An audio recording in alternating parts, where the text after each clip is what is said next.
welcome back to Daily AMG and welcome to my May wrap up. That is super late, just super late because I already need to film June wrap up. One more week of June, so there is plenty of reading still to be done. But yeah, so let's get into my May wrap up. I read 14 books this month, or I read 14 books last month in May, as we are now wrapping up what I read in May. Hello. All right, so I'm going to go over the physical books that I read first, and I will start with nonfiction. Okay, so first up we have Jackie's Girl. This is by Kathy McKeon. She was Jackie's personal assistant after the White House years, through the Onassis years, and up until Kathy got married.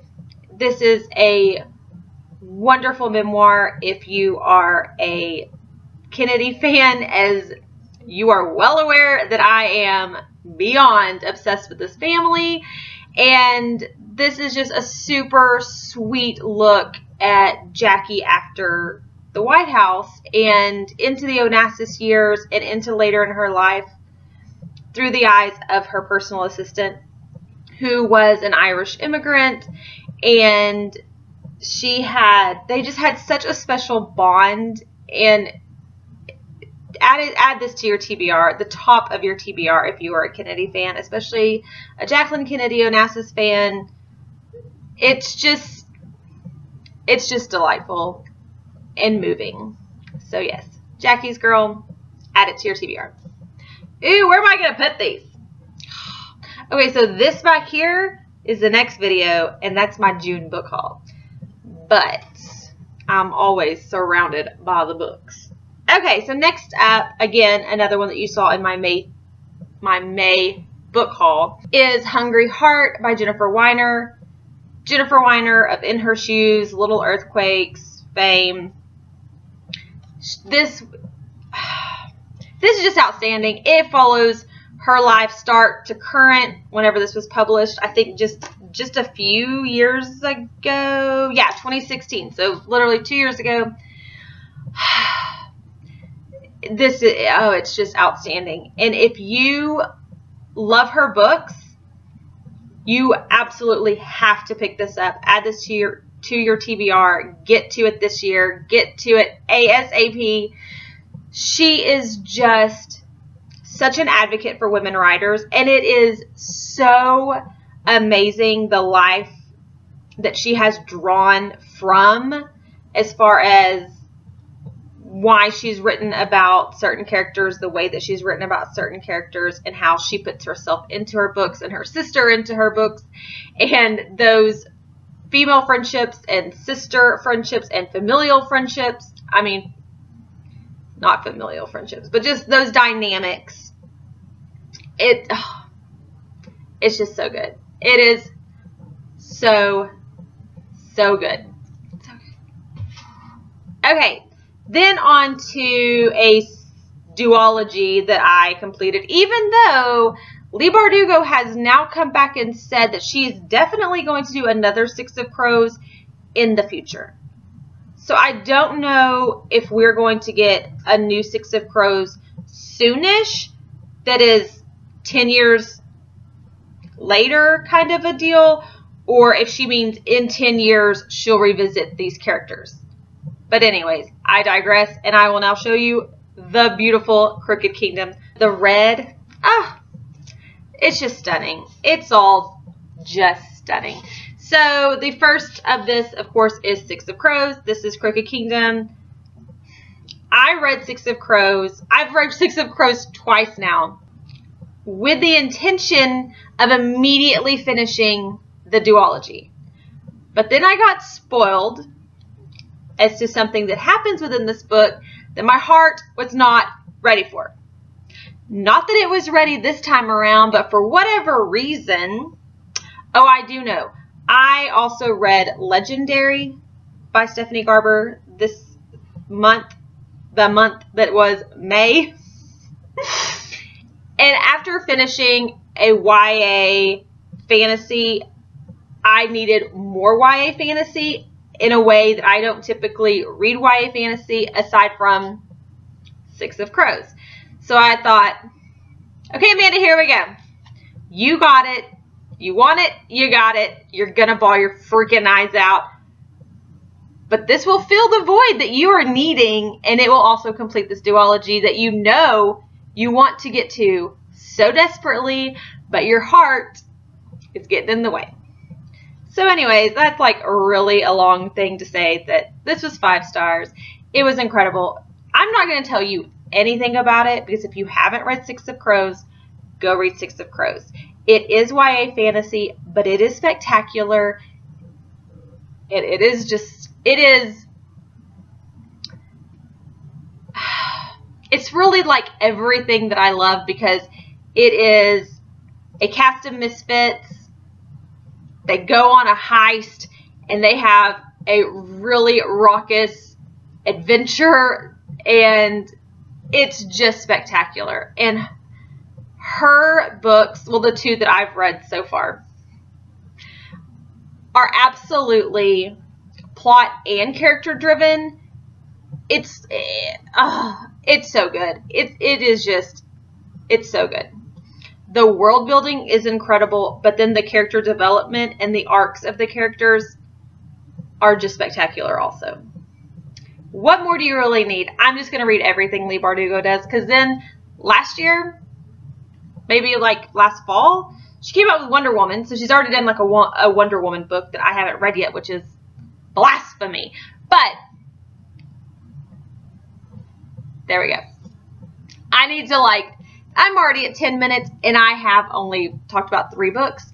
So we probably need to speed this along, Amanda. Well, it's not going to get any shorter now because, oh my gosh, American Gods by Neil Gaiman. This was Infinity Stars. So this book by Neil Gaiman is about gods, like mythology of America. Yeah. So this is American mythology. And it was incredible. I honestly just, please read it. Please don't let the size of it deter you.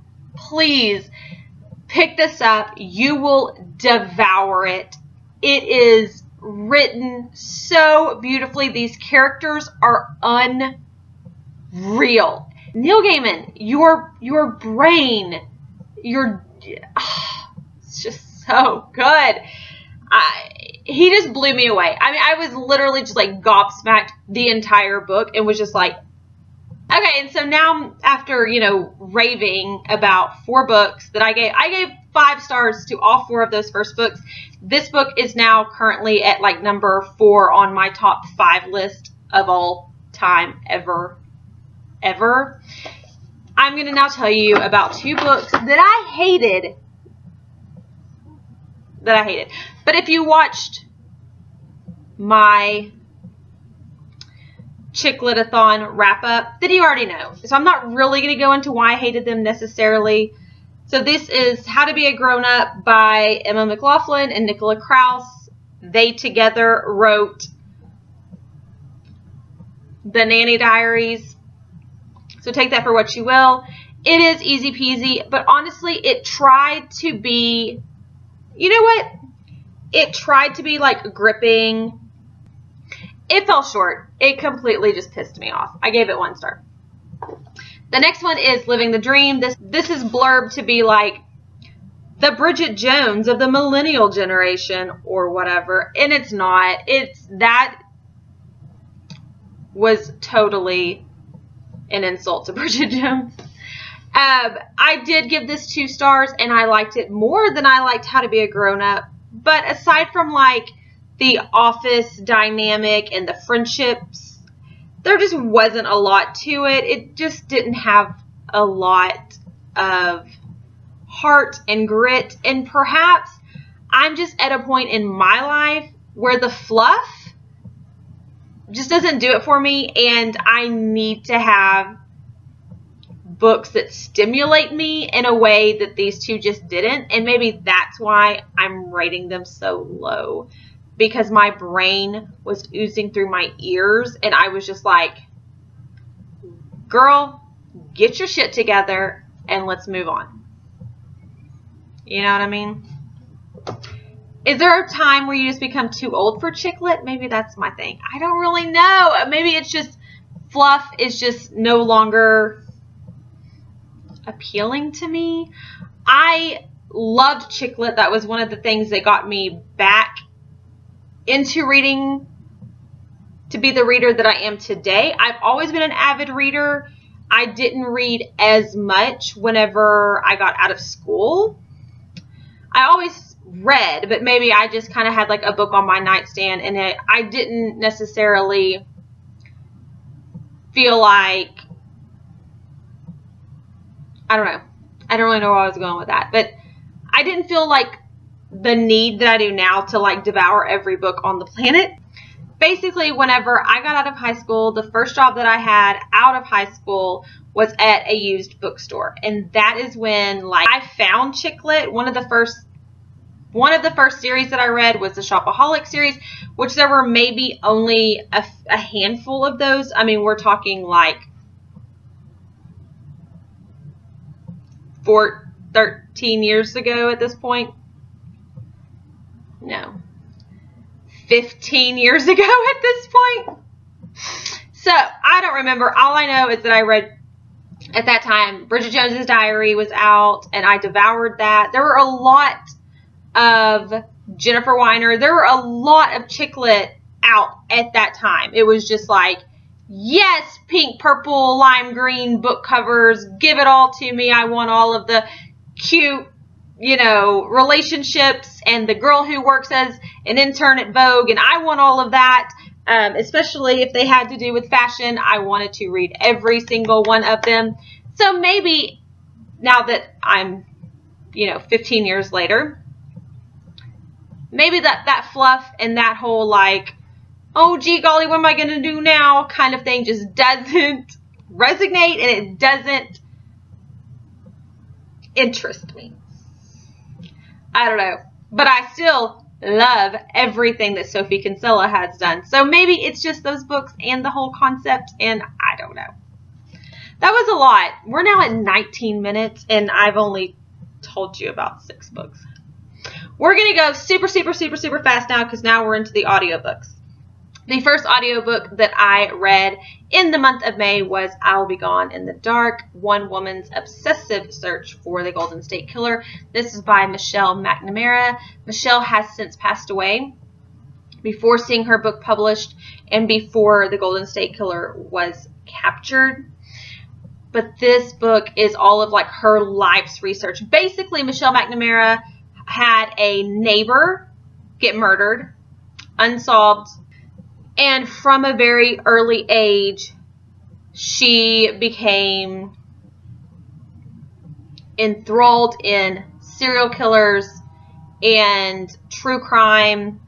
And she had a blog devoted to unsolved murders and unsolved cases.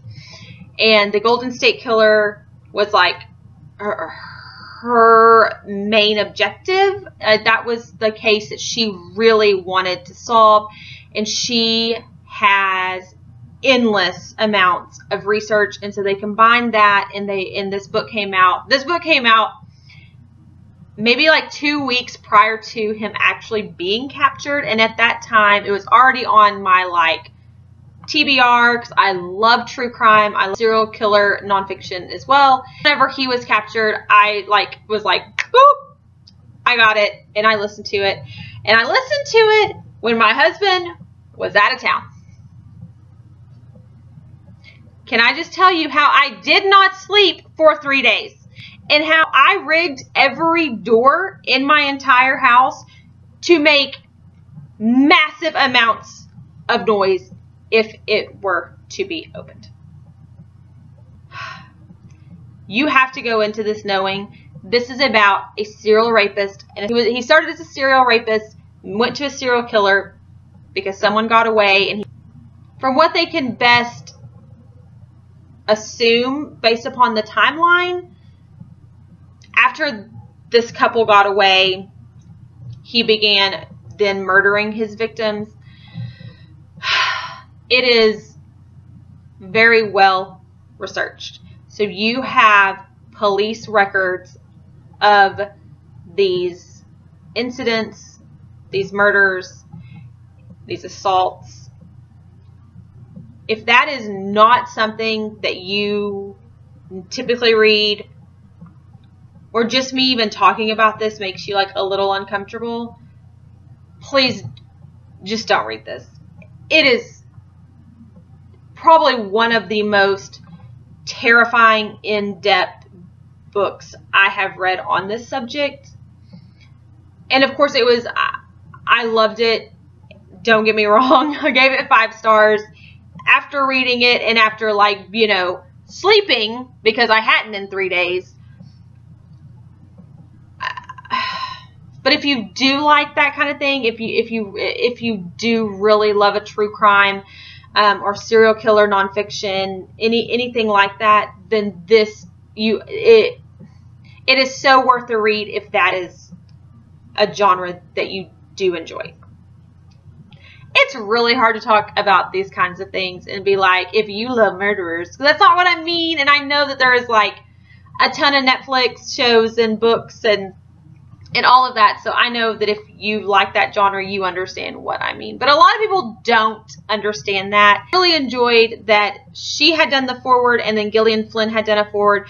And they both talk about how when people hear that you enjoy murder mysteries, nonfiction, dealing with serial killers or that kind of thing, that they're like, wow, that's a really weird interest to have. And it's like, no, but it's a puzzle. Like, you're a detective. Like, you become a detective and you're putting this puzzle together and trying to solve this case right along with, you know, whatever. And it's like, yes, that is exactly how I feel. I love that adrenaline of like, oh, we're going to get them this time. This is going to be the last time that they do that. I love that portion of it. And it's just, anyways, now we're at 26 minutes. I got to stop. Okay, the next thing that I read on audio that's also nonfiction is The Art of Southern Charm by Patricia Alschel. And yeah, that's from Southern Charm on Bravo. And I absolutely love her. I am from the South, so I tend to read a lot of books, especially nonfiction, written by Southern women. I don't know if it's just like talking to an auntie that I've never met or whatever, but it brings me so much comfort because where I'm at now, there's not that like Southern hospitality, and I just really love reading books about manners and about the South and how I'm not alone in the way that I do some things, because sometimes whenever you try to do those things around other people and they're like, oh, well, look at this. What you doing? It makes you a little uncomfortable because you're like, do you not do this also? Is that not a thing that y'all do here? It's uncomfortable and it makes you exceptionally homesick. So homesick. So anyways, I gave it 5 stars because I loved it. Next, I read Legendary by Stephanie Garber. If you have not read Caraval, just stop this video and go right now because it is outstanding. I loved Legendary more. And yeah, it was fantastic. I can't really tell you a lot about it because it's a sequel. There is a 3rd coming out. I really hope that that this becomes like a 17-book series. It's YA, so it'll probably just be a trilogy, but whatever. Stephanie Garber, her writing style is so descriptive and lyrical and mesmerizing that I'll pretty much just read anything. And also on her Instagram stories the other day, she was like, oh, a fan told me that she would totally read a vampire book if I wrote it. And I was like, are you? Because I need that in my life. Because y'all know I love vampires. Okay, so then I read Stormfront. This is the first in the Dresden File books. I gave it 4 stars. This was a reread for me. I really like the Dresden Files. I'm now like rereading them, and I also want to incorporate. He does like short stories in between, and I never have read the short stories along with reading the series, so I'm gonna do that. And then our book club book for May was The Wife Between Us by Greer Hendricks and Sarah Palkinen. I gave this 2.5 stars. It is a domestic psychological thriller, but it didn't pack the punch. It just missed the mark for me. Okay, and then I read 3 middle grade / YA books. Even though Legendary is YA also, I probably should have put that with these other 3. But anyways, the middle grade books I read were Harriet the Spy. This was a reread. I listened to the audio of this, and it was fantastic. Okay, and then I read The Ocean at the End of the Lane. This is also a Neil Gaiman book, and oh my gosh, Neil Gaiman so far cannot do any wrong. His writing is just so incredible. And okay, so this is a story about a little boy who finds this ocean at the end of his lane of his house, his neighborhood basically, and he meets this family, and they're kind of witchy, and there's a lot of magical realism, and there's a lot of really good, spooktacularly wonderful things that go along with this. But it's also just a wonderful coming of age story, and just about being yourself and loving those who love you when you're an outcast. And oh, it's just so good. And then the last book that I read in the month of May, which I actually read like the first week of May, but whatever, you know what I mean, the last book of this list was Stargirl by Jerry Spinelli, and this was also a reread. If you do not know what Stargirl is, it is about this girl who goes to the school, and she just starts doing like super sweet, like cheering for both teams. Why not? She becomes a cheerleader, and she's like, oh, go you, oh, go you, y'all did great. And I remember reading this in middle school or high school and just thinking like, oh my gosh, that's a book that I can totally relate to that character, because it's just one of those things where she's just so herself, and it's embraced, and then something happens and it's not embraced, and she's outcast, and it is so deeply moving and wonderful. So if you haven't read it, it's been out forever. It's been out for a while. Please pick it up. It's teensy, but it is so heartwarming, and it's one of those books that I do wish a lot of kids of that age now, middle school, high school, would revisit or discover, like rediscover that book that maybe, because it's not current and hyped and etc., that they will probably just miss out on. And it's so good. Maybe I'll do a top 5 Friday. I know I haven't done a top 5 Friday in so long. Maybe I'll do a top 5 Friday of books that I read as a teen, that teens these days really need to get their hands on, that people like you could give as gifts to those teens and middle school aged in your life. Yeah. Okay, so now that my throat sufficiently hurts, and I now have to talk about 24 books that I've got in the month of June, I will leave you. Thank you so much for watching, and stay tuned for more bookish videos from me. And don't forget to like and subscribe so you can see what I do next. Bye, y'all. What am I trying to say?